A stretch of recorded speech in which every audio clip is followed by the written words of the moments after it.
மியான்மரில் ஏற்கனவே ஏற்பட்ட நிலநடுக்க பரபரப்பு அடங்குவதற்குள் மீண்டும் ஏற்பட்ட நிலநடுக்கத்தால் மக்கள் பீதியடைந்துள்ளனர்.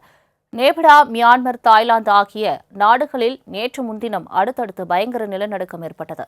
இது ரிக்டர் அளவில் 7.7 மற்றும் 6.4 பதிவான நிலையில் நிலநடுக்கத்தால் கட்டிடங்கள் இடிந்து விழும் பெரும் சேதம் ஏற்பட்டது.